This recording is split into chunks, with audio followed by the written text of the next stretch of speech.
안녕하세요, 로빈입니다. 자, 드디어 파트 3의 마지막 강좌인데요. 사실은 이미 파트 3의 강좌는 끝난 거나 다름없어요. 4번, 5번, 6번 이 세 가지 질문에 대한 답변은 이미 다 우리 준비를 했잖아요.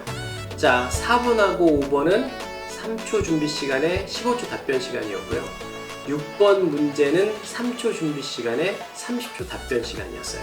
자, 15초 답변 시간은 두 문장을 기본으로 한다고 말씀드렸고, 30초 문제는 네 문장을 기본으로 한다고 말씀드렸고, 각각의 두 문장과 네 문장을 어떻게 구성해야 되는지는 이전 앞선 3개의 강좌를 통해서 설명을 드렸습니다. 그러면 이번 강좌에서는 무엇을 전달해 드리느냐? 자, 그러면 이번 강좌에서 공부할 것을 말씀드리기 전에 여러분들한테 말씀드린 이 패턴이 어떻게 나왔는지 일단 설명을 좀 드리도록 할게요. 많은 수험자분들이 저한테 질문을 하시는데, 과연 선생님 이 패턴으로 했을 때 점수가 잘 나오나요? 이 굉장히 근본적인 질문을 저한테 많이 하세요. 왜냐면 스피킹과 라이팅은 가르치는 사람에 따라서 패턴이 계속 달라지거든요. 토익이나 다른 공인 영어 시험 같은 경우에는 듣기, 그 다음에 독해, 문법, 보캐블러리 이렇게 하기 때문에 사지선다 혹은 오지선다에서 정답이 하나로 나와 있어요.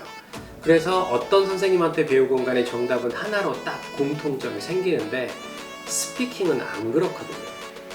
그게 저한테도 가장 큰 숙제였어요.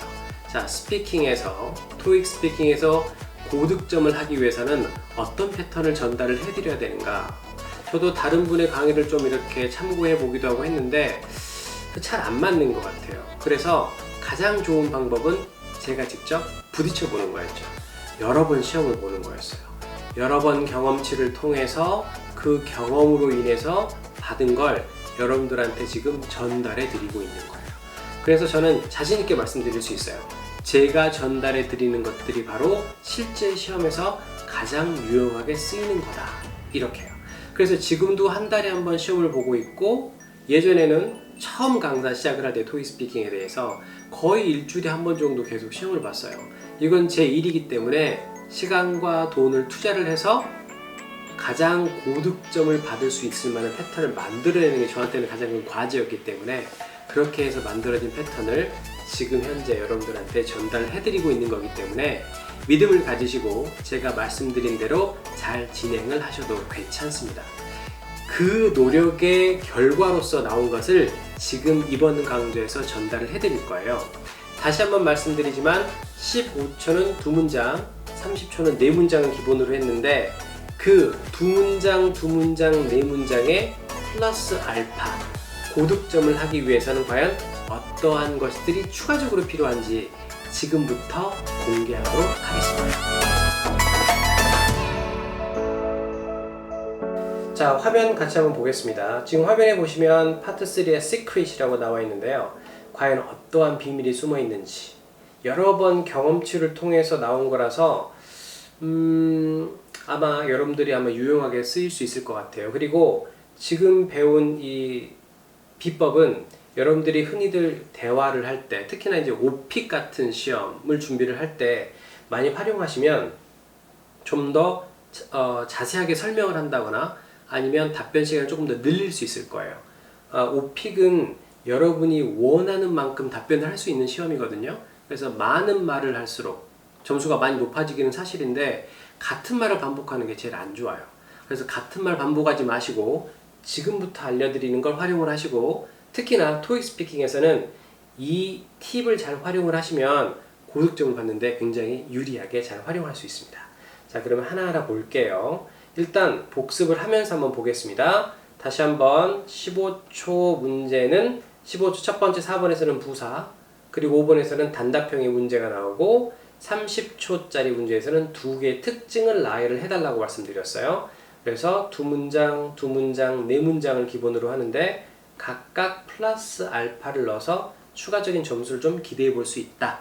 지금 그 사항에 대해서 말씀드리도록 하겠습니다. 자, 이제 질문에 대한 답변을 완벽하게 구성을 한번 해볼게요. 일단 Who usually use the laundry service in your family? 첫 번째 문장 완성하겠습니다. I usually use the laundry service in my family. 말씀드렸죠? I라고 말씀을 드리는 게 동사에 3인칭 단수 s를 붙일 필요가 없기 때문에 훨씬 더 실수할 확률이 줄어들었어요. 그리고 이유도 나는 혼자 사니까요 라고 하는 거죠. 그래서 집안에서 벌어지는 일에 대해서 과연 누가 담당을 하나요? 여러분의 가족에서는 누가 담당하나요? 이렇게 질문이 나온다면 제가 합니다. 왜냐면 저는 혼자 사니까요 라고 해버리면 훨씬 더 쉽게 논리적인 답변이 가능한 거예요. 자, 이렇게 해서 두 개의 문장을 완성을 했는데 여기에 플러스 알파는 어떻게 되느냐? 첫 번째 기억해 줘야 할 사항은 역삼각형이에요. 역삼각형. 역삼각형은 뭐냐면 일단 답변이 조금 더 구체화된다고 보시면 됩니다. 답변이 구체화된다. 제가 일부러 이 두 개의 동그라미를 그려놨어요. Laundry Service하고 Alone이라는. 이걸 조금 더 부연 설명하게 되면 어떻게 되냐면 I take my shirts and pants for dry cleaning, ironing, and so on. 드라이 클리닝이나 다림질, 기타 등등을 위해서 셔츠나 바지를 론드리 서비스에 가지고 갑니다. 규칙적으로. 그러면 론드리 서비스에 대한 부연 설명들이 추가적으로 나와 있는 거예요. Dry cleaning, ironing, and so on. 여러 가지로 나와 있죠. 그리고 내가 혼자 사는데 Any laundry could be done within a day. 하루 안에 끝난다. 그러면 혼자 사는 거하고는 뭐 혼자 사니까 빨리빨리 된다. 빨리빨리 돼야 된다. 이런 의미에서 넣어놨어요. 그래서 앞에서 설명한 내용을 조금 더 구체화시켜서 부연 설명을 해주시면 돼요. 언뜻 보면 답변이 되게 많은 것처럼 느껴져요. I usually use the laundry service in my family because I live alone. I take my shirts and pants for dry cleaning, ironing, and so on to the laundry service regularly. Any laundry could be done within a day.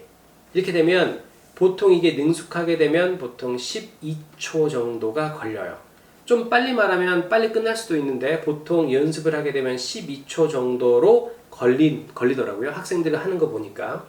그러면 일단 기본적인 두 개의 문장에 대한 답변은 됐기 때문에 추가적인 플러스 알파를 위해서 다음 문장을 해줬잖아요. 물론 끝까지 잘 맞춰주는 게 가장 좋기는 하지만 시간적인 여유가 없어서 두 개의 문장하고 I take my shirts and pants for dry cleaning and ironing B 만약 여기서 잘렸다고 하더라도 감점의 폭은 그렇게 크지 않습니다. 왜냐하면 질문에 대한 답변과 하나의 부연 설명, 즉 두 개의 문장은 잘 완성이 됐기 때문에 기본적으로 받을 수 있는 점수는 받을 수 있다고 보는 거죠. 여기에다가 부연 점수를, 추가적인 점수를 위해서 부연 설명을 하는 거기 때문에 여기서 중간에 잘린다고 하더라도 크게 감점이 되지는 않아요. 그러니까 평소에 많이 연습을 하시고 일단 두 개의 문장을 필수죠. 필수고 플러스 알파를 많이 준비를 하셔서 속도를 조금 내는 연습을 하신다면 고득점이 가능한 거예요. 두 번째 질문도 한번 살펴볼게요. How many times do you use the dry cleaning service? Why? 우리가 두 번째 문장은 주로 because를 활용을 했는데 그 이유는 보통 질문 제일 마지막에 why라는 단어가 아주 자주 등장을 합니다. 그런 이유도 좀 있어요. 한번 볼게요. I use the dry cleaning service once a week. How often이니까 once a week로 답변하는 게 제일 무난하다고 말씀드렸죠. 왜냐하면 그것은 나의 옷을 추가적으로 더 깨끗하게 해주니까요. 그리고 왜냐하면 저는 매우 바쁘니까요. 일주일에 한 번만 사용합니다. 지금 네모칸으로 해놓은 건 once a week. 요걸 조금 더 부연 설명해 보도록 할게요. 그러면 I am available every Monday. 매주 월요일 저는 시간이 나요. 그리고 그 월요일에 I can take a rest instead of weekend. 주말 대신에 그때 휴식을 취한답니다. 이렇게 되어 있는 거죠. 그러면 once a week가 every Monday로 부연 설명이 됐어요. every Monday가 될 수도 있고 Tuesday가 될 수도 있고 여러 가지 될 수도 있죠. 그래서 이것도 역시 역삼각형. 일주일에 한 번 월요일. 조금 더 구체화 시켰습니다. 제일 마지막도 한번 가볼게요. What are advantages? Advantages 두 가지의 특징을 나열한다 그랬으니까요. 세 가지도 좋지만 절대 욕심 부리지 마세요. 두 가지 장점, saving time, saving money. 그리고 saving time에 대한 거 within a short time 부연 설명 들어갔고, saving money에 대한 부연 설명 don't have to buy가 들어가 있죠. 그럼 이걸 좀 더 부연 설명해 보도록 할게요. 얼마나 짧은 시간이 걸리느냐? It takes only 30 minutes. 30분밖에 안 걸린다. 자, saving time. 그리고 short time. 그쵸? 이걸 조금 더 구체화, 30. 그래서 정말 구체화를 시켜준 거예요. 이게 바로 역삼각형으로 나열을 한 거죠. 외국인이 질문을 해서 여러분한테 주말에 뭐 했어요?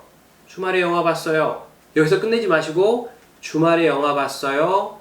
친구와 봤어요. 무슨 영화를 봤어요? 그 영화에는 어떤 배우가 등장을 했고 스토리가 뭐예요? 좀 더 구체화되고 있죠? 이렇게 설명하시는 게 더 좋아요. 그리고 don't have to buy other detergent. 그래서 세제는 우리나라에서 매우 비싸거든요. 그래서 살 필요가 없어서 save money가 됐다. 이것도 역시 역삼각형으로 구성이 돼 있는 거죠.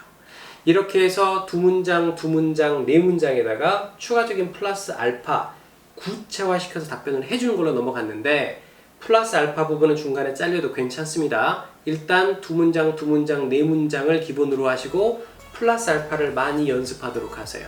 그래서 한마디라도 더 하고 끝날 수 있도록 그렇게 준비를 하시는 게 제일 좋습니다.